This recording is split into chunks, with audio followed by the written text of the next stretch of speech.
Asante kwa sababu ya uhai, na pia ni asante kwa sababu umekuwa Mungu mwema tena mwaminifu, mwenye uwezo, mwenye mamlaka na mwenye kutukuzwa na mwenye kuinuliwa. Mfalme, tunakupa heshima mchana wa leo, tunakupa utukufu na sifa zote, tukijua ya kwamba tu wenye dhambi, tu matope, hata tu mafumbi, hata hatustahili mbele zako kwa sababu tumetenda dhambi. Baba wetu uliye juu mbinguni, wewe utendaga dhambi, wewe ambao utendi dhambi, na wewe ambapo unainuliwa, na wewe ambapo unayepewa heshima, jina lako litukuzwe, jina lako liinuliwe, na ufalme wako uinuliwe, sababu wewe ni Mungu wa mianga mikubwa.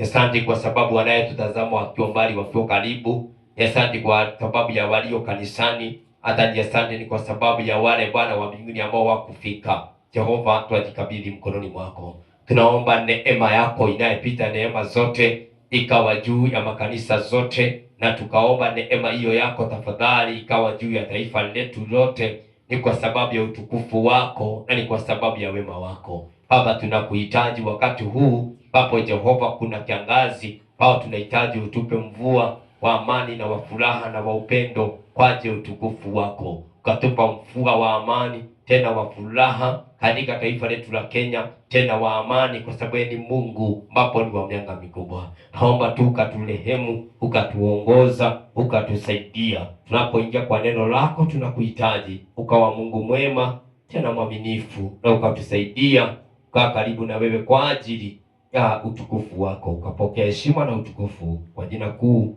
la Yesu Kristo aliye hai anaishi na kuamini. Amina.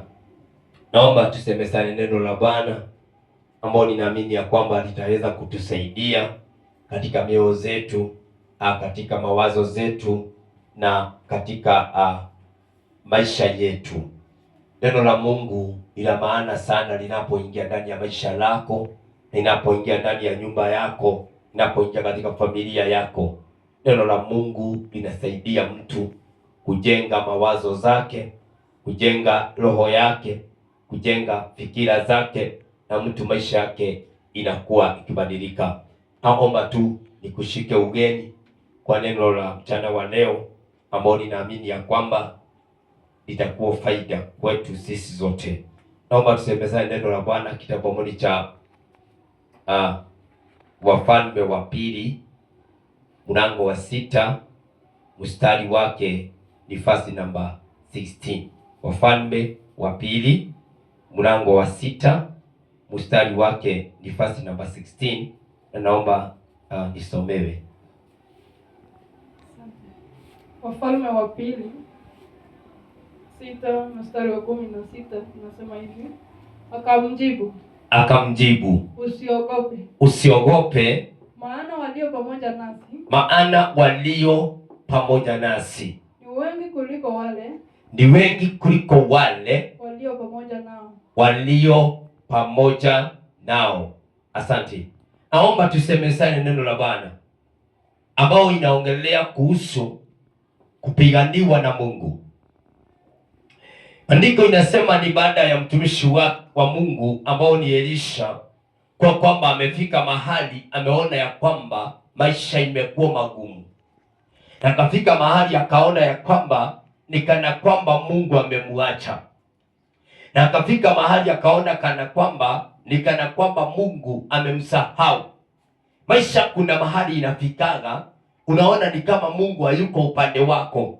Unajua wewe ni mtu, hata mimi ni mtu, sisi Mungu, sisi ni wanadamu, na mwanadamu wakati mwingine huwa anavunjika moyo, huwa ana lose hope, huwa anaona ya kwamba maisha imekuwa ngumu, huwa anaona kwamba ni kama hii maisha haiendi vile ambao angetaka iende, na maisha inakuwa imeweza kubadilika. Maandiko inasema vizuri, Elisha akawa amefika mahali kama pale, na akaona ya kwamba mahali nimefika, au maadui wamenipiga vita miaka mingi, hao maadui wamekuwa wakinipiga, hao maadui wamenionea, hao maadui wamenisukuma kwa ukuta. Kuna mahali maisha inafika unasukumwa kwa ukuta, unajipaka mahali ukuta huko, ukipinduka pande hii unaona adui, kienda mbele unaona ndio kugumu zaidi, kiangalia pande hii unaona huko ndio kubaya. Maisha inafika mahali unaona kwamba mpaka bwana mlio na yeye kwa nyumba yeye ni mlima. Unaona mke mko naye kwa nyumba, unaona huyo ndio mlima ile kubwa zaidi. Unaona kwamba kama ni wazazi, hawa ndio walikuinukia. Unafika mahali unaona ya kwamba hata heri ungezaliwa, unaona heri ungekuwa unaishi, heri ilitakuwa umekaa, heri hata kuzaliwa unaona ni kama ulizaliwa kibahati mbaya. Naongelea mtu ambapo ametupa hope. Naongelea mtu ambao anatumaini. Naongelea mtu ambao amefika mwisho wa maisha. Maandiko inasema vizuri, unajaribu kuoga, unajaribu kufaa, unajaribu kushuka nywele, unajaribu kupiga suti pasi. Unaona hapana, bado nasikia maisha yangu ni ngumu, bado nasikia sina tumaini, bado nasikia nimefika mwisho wa maisha, bado nasikia nina lose hope, bado nasikia bado, sababu unaona umesingirwa na maadui. Elisha akawa amefika mahali kama pale, ameshingirwa kila mahali, akawa sasa yeye ameona heri hata kufa kuliko kuishi, heri hata kufa kuliko kuishi. Naongelea mtu ambao anatumaini. Naongelea wewe unayepita barabara, naongelea wewe unayenisikiza ambao umetupa tumaini ya kuishi. Naongelea ndoa ambapo inaonekana haiwezi ikarudi ndoa tena. Naongelea mtu ambao amevutwa kazi. Naongelea mtu ambao amefilisika. Naongelea mtu ambao ako ndani ya kitanda. Mtu ambao ako ndani ya kitanda. Mtu ambao amefilisika, hana tumaini ya kuishi. Maandiko inasema vizuri, baada ya hiyo mambo zote, Elisha akajua kitu moja, na Mungu akamfungua macho ya kiroho, akamwambia licha ya kufika mwisho, licha ya kuhangaika, licha ya kuona ya kwamba maneno yako imegonga mwamba, walio upande wako, walio upande wa Mungu aliye ndani yako, walio upande ya Mungu ambapo unayemwabudu, walio ndani ya Mungu ambapo tunayemtegemea, tunayemwabudu, tunayemuomba, walio upande na Mungu, walio pande ya Mungu aliye ndani yetu, walio ndani ya Mungu aliyetuokoa, walio upande wa Kristo, walio upande wako wewe Mkristo ni wengi kuliko hao unayeona na macho ya kimwili. Nataka kuongelea mtu ambao nataka kumuomba Bwana akufungue macho ya kiroho, ukaona walio upande wako, ukaona umesingirwa na jeshi kiasi gani, ukaona umesingirwa na malaika kiasi gani, ukaona umesingirwa na Roho Mtakatifu, ukaona Bwana amekutumia security, Bwana amekutumia security, Bwana amekutumia security. Elisha kaambiwa na Bwana, wacha kuangalia na macho ya mwili, huwa vita inatuweza kwa sababu tunafika mwisho, sababu ya kuona na macho ya kimwili, lakini tukiona na macho ya kiroho, walio upande wetu ni wengi kuliko walio upande wa Dimoneka. Walio upande wetu ni wengi kuliko hao waganga unayeona. Walio upande wetu ni wengi kuliko hiyo vita unayeiona. Walio upande wetu ni wengi kuliko hao unayewatazama. Elisha alipoelewa jambo hilo, alipopata ufahamu huo, alipopata neema hiyo, maandiko inasema vizuri, akapata nguvu mpya. Wewe ambapo una nguvu, ukielewa ya kwamba Mungu aliye ndani yako, wewe ambapo umeokoka, walio upande wako, walio upande wako, walio upande wako, walio upande wako ni wengi sana, ni wengi mno kuliko hao unayetazama. Unapata nguvu mpya, unaweza ukaruka juu, unaweza ukapata amani, unaweza ukapata furaha, sababu utaelewa ya kwamba walio upande wetu, walio upande wetu ni wengi kuliko walio upande wa Dimoneke, na wajawahi kushindwa. Na wajui kushindwa ni kusema nini. Elisha alipoelewa jambo hilo, akaelewa ya kwamba ni kweli walio upande wetu hawajawahi shindwa, Walio upande wetu hawajui kushindwa. Walio upande wetu hawajai pigana vita wakashindwa. Vita zote wamepigana, wamekuwa wakishinda. Wow. Wamekuwa wakishinda. Vita zote wamepigana, wamekuwa wakishinda. Ukielewa hivyo, unapata nguvu mpya, unapata uwepo mpya, unapata kujazwa na Roho Mtakatifu, unapata nguvu za kupigana vita. Walio upande wetu ni wengi kuliko walio upande wa adui. Heri mtu atakaye mtumainia Bwana, na heri mtu atakaye fungulio macho ya kinabii.